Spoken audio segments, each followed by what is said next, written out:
बिस्मिल्लाहिर्रहमानिर्रहीम। उसके बाद स्टूडेंट्स नेक्स्ट टॉपिक है significant figures. Significant figures all the accurately known digits and the first doubtful digit in an expression are called significant figures. जितने भी किसी भी एक्सप्रेशन में आपको नोन डिजिट होते हैं जो आप जानते होते हैं और फर्स्ट जो डाउटफुल डिजिट होता है उसको सिग्निफिकेंट फिगर कहा जाता है। जैसे ये आपके सामने नीचे मौजूद है। अब it reflects the precision of A measured value of a physical quantity. Precision के मतलब हम अगले टॉपिक में पढ़ेंगे। प्रिसीजन बेसिकली होता है जो वैल्यूज़ एक दूसरे के करीब करीब होती हैं।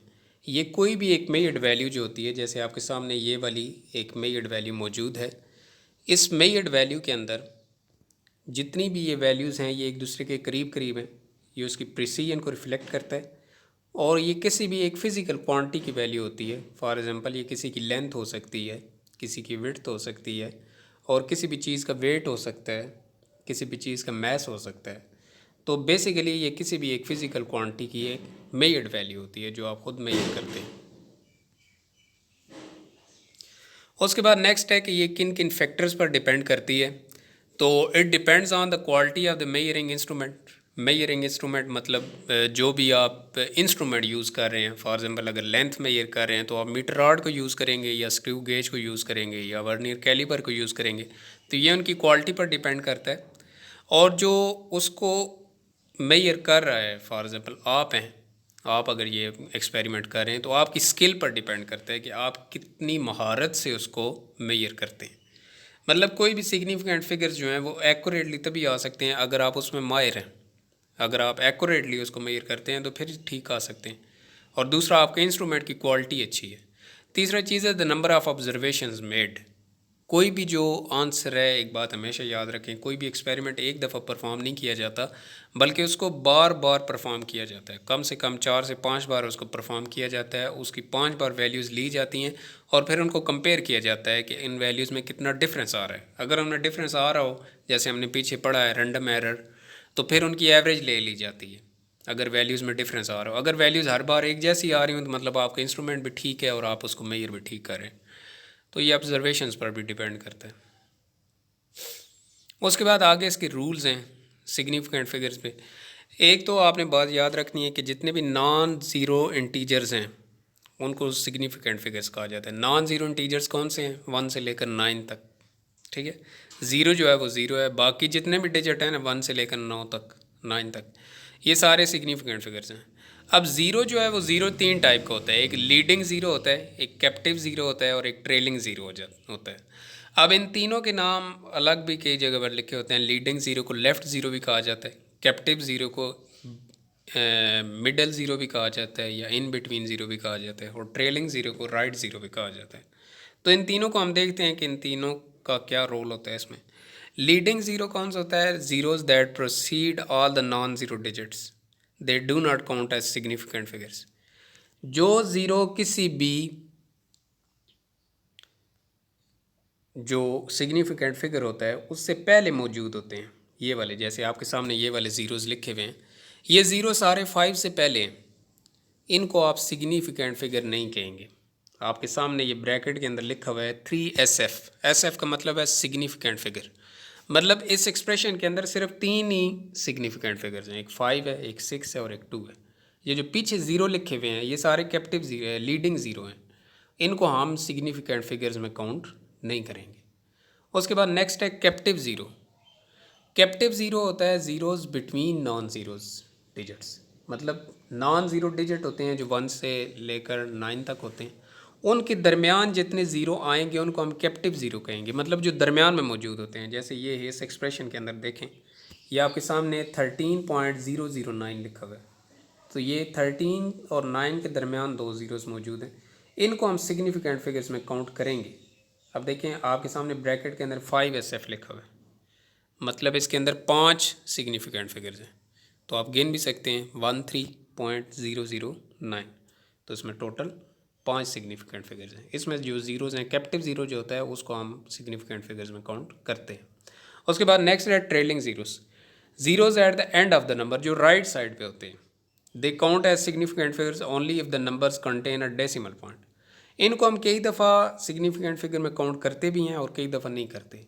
कब काउंट नहीं करते? जब पॉइंट आगे पॉइंट ना लगा हो, मतलब पॉइंट के बगैर हो, जैसे ये वाली एक्सप्रेशन है 200 लिखा हुआ है आपके सामने। अब इसके अंदर सिग्निफिकेंट फिगर एक ही है जो कि 2 है, और अगर दरमियान में पॉइंट लगा हो जैसे इस एक्सप्रेशन के अंदर है, तो फिर हम इन ज़ीरोज़ को as a significant figures count करते हैं। अब इसके सामने 3SF लिखा हुआ है, मतलब इसमें 3 सिग्निफिकेंट फिगर्स हैं। तो ये ज़ीरोज़ के लिए रूल है। 3 किस्म के ज़ीरोज़ होते हैं, ये आपने ज़हन में रखने हैं, लीडिंग ज़ीरोज़, कैप्टिव ज़ीरोज़ और ट्रेलिंग ज़ीरोज़। उसके बाद नेक्स्ट है राउंडिंग ऑफ, नंबर्स को राउंड ऑफ करना।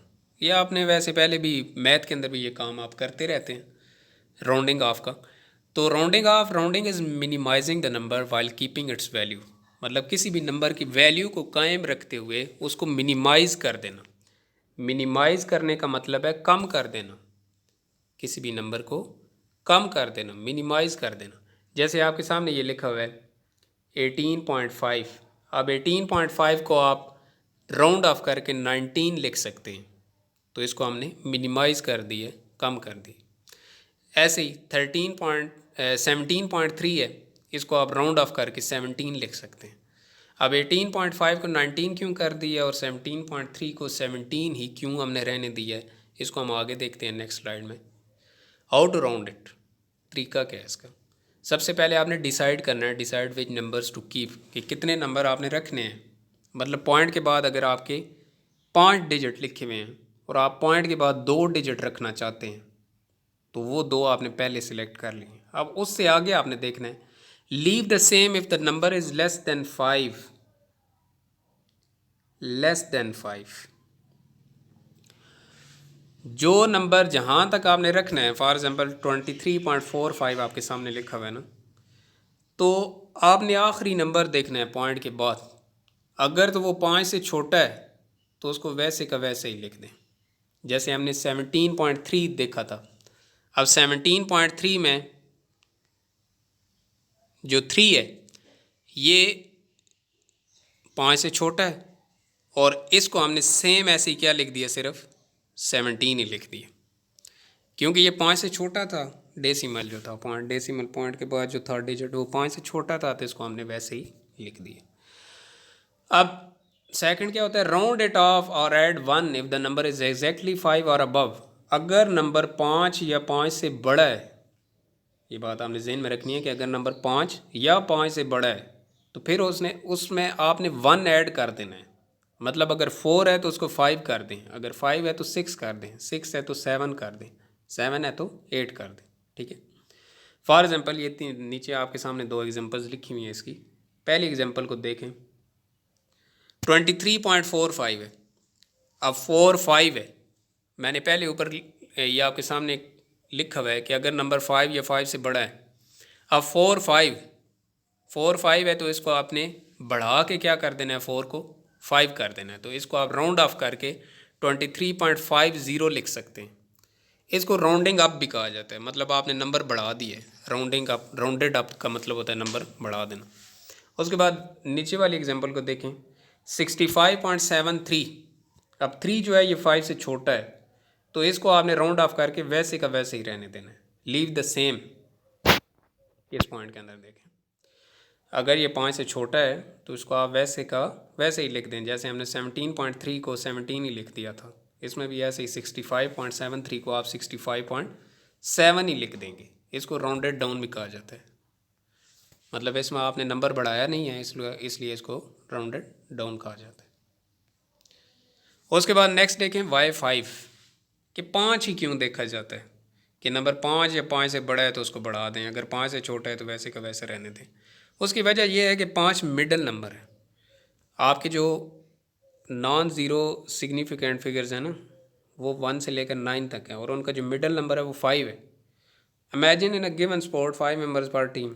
आप इमेजिन कर लेंगे एक टीम के अंदर 5 मेंबर्स होते हैं, तो lower than 5 you will loss the game. अगर आपके मेंबर्स 5 से कम हैं तो आप गेम हार जाएंगे, और अगर आपके 5 से ऊपर हैं, 6 हैं, 7 हैं, 8 हैं, 9 हैं, तो उसको आप टीम अप कहेंगे।